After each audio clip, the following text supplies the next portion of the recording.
Je suis David Montagne, j'ai 43 ans, je suis le concepteur, réalisateur et le directeur artistique de France Info, le nouveau projet d'information de service public, et je me suis occupé de la partie télévisuelle de ce projet-là. J'ai commencé à faire des stages à la télévision en 1989.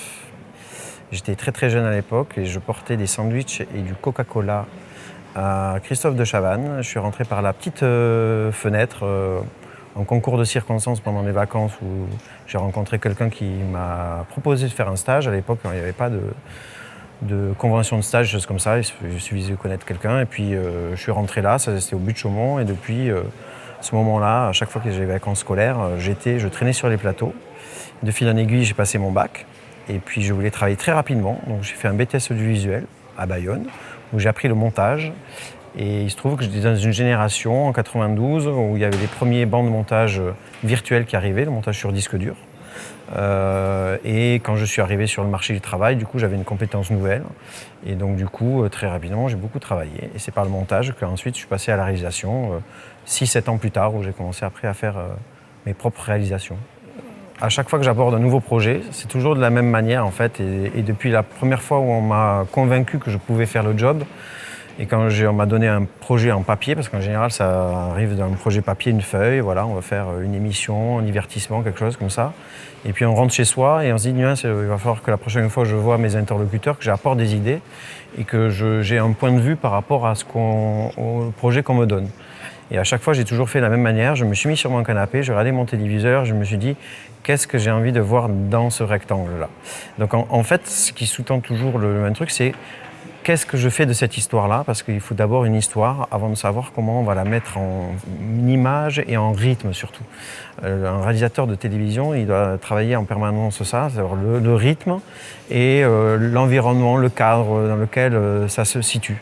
Mais c'est toujours la même question. Quel est mon point de vue par rapport à une histoire? On peut être X milliers de réalisateurs, on aura tous un point de vue différent. Être réalisateur, c'est vrai que c'est gérer l'humain. Et c'est vrai que les gens que j'ai rencontrés pendant plus de 20 ans aujourd'hui, on va dire ses patrons, ses producteurs, ses animateurs, ses autres réalisateurs. Et effectivement, ils m'ont façonné aussi. Je suis une part d'eux. Et c'est vrai, comme des gens comme Serge Moati ou Jean-Luc Delarue, parce qu'à un moment donné, ils m'ont choisi, ils m'ont transmis ce qu'ils étaient. Et finalement, tout ce qui sous-tend finalement cette pensée-là, c'était bien servir les téléspectateurs. Alors, il se trouve qu'aussi, bizarrement, c'est des gens que j'ai rencontrés dans le cadre du service public de télévision.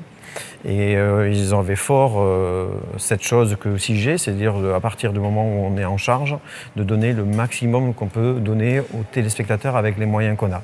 Et cette idée de sincérité, d'être toujours franc, avec cette conviction que ça traverse la caméra, ça traverse l'antenne, ça, ils me l'ont donné. Avec l'idée de l'écoute, moi j'ai toujours travaillé avec des équipes qui étaient soudées, où les gens s'apprécient, où on avait les moyens de travailler, où en tout cas le cadre était défini, et surtout la posture, j'allais dire, morale, la posture politique qu'on avait par rapport au travail qu'on avait à faire était déterminée. Et donc du coup, ça m'a permis d'être dans des émissions dont certains on se souvient beaucoup, parce qu'on sait qu'elles avaient un écho chez les téléspectateurs. Ça va à la fois de Riposte, qui a été un magazine politique qui a marqué beaucoup de gens et d'étudiants que je rencontre aujourd'hui à Sciences Po ou ailleurs, qui étaient vraiment beaucoup plus jeunes et qui disaient « Ah oui, ça m'a donné l'envie ». Ou à l'autre bout du spectre, des magazines comme Ça se discute, et même C'est mon choix, dont on sait qu'aujourd'hui, parce qu'il décrivait la société sans filtre telle qu'elle était, que ça a apporté les gens, que ça fait bouger des lignes dans la vie de chacun. Et je crois que la télévision, c'est ça, à travers notre propre travail, c'est faire en sorte que les gens, après une émission, quelques temps plus tard, ou peut-être pas, mais en tout cas, ça peut faire un peu changer leur vie. Je me suis posé la question, une télévision d'information de service public, c'est quoi? Et j'ai en fait repris l'idée qu'aujourd'hui, l'information, on la consomme, comme on la fabrique, en mouvement et debout. Aujourd'hui, on est dans la rue, les journalistes sont dans la rue, ils vont au contact, ils filment debout. Voilà. Et aujourd'hui, nous-mêmes, on est avec son smartphone et on consomme l'information de la même posture. Alors du coup, j'ai développé cette idée-là et j'ai dit, les présentateurs de la chaîne d'info, ils seront aussi debout, et ils marcheront aussi avec une caméra qui sera également mobile, d'où l'arrivée du Steadicam. Et on va faire ça où? On va faire ça directement dans une rédaction, mais qui n'est pas une rédaction comme on la voit sur CNN depuis 1980, début des années 80, qui est une rédaction un peu factice. Ça sera une vraie rédaction où les gens travaillent et qui donnera aussi ce côté de la véracité de l'info. On est là pour montrer comment l'information se fabrique, c'est ce qu'on appelle la petite fabrique de l'info. On la montre en permanence. Et donc c'était ça le projet esthétique avec ce côté spontané, des outils légers qui transmettent de l'information sans fil et on va la chercher. Et la caméra elle est en mobilité en permanence. Voilà. Ce qui a véritablement changé pour un réalisateur aujourd'hui, moi-même je fais partie d'une génération où on a connu l'avant. Et quand je dis l'avant, ça correspond à quoi? C'est à partir du moment où les smartphones sont arrivés et que les gens ont pu produire leurs propres images. Et surtout, ont permis, grâce aux réseaux sociaux, de la diffuser, de devenir leurs propres broadcasters. Donc du coup, nous n'étions plus les seuls à avoir l'apanage de choisir de raconter un fait, de le mettre en image, de le monter et le diffuser. Aujourd'hui, c'est la vertu de tout le monde. Alors effectivement, du coup, ça bouleverse tout. Ça nous oblige, nous, les professionnels, les réalisateurs, mais comme les journalistes, de nous positionner par rapport à ça et de dire c'est quoi quand même notre métier aujourd'hui dans tout ça? Est-ce qu'il existe encore? Est-ce qu'il a une place? Et donc du coup, un projet comme France Info permet à un réalisateur comme moi justement de prouver ça.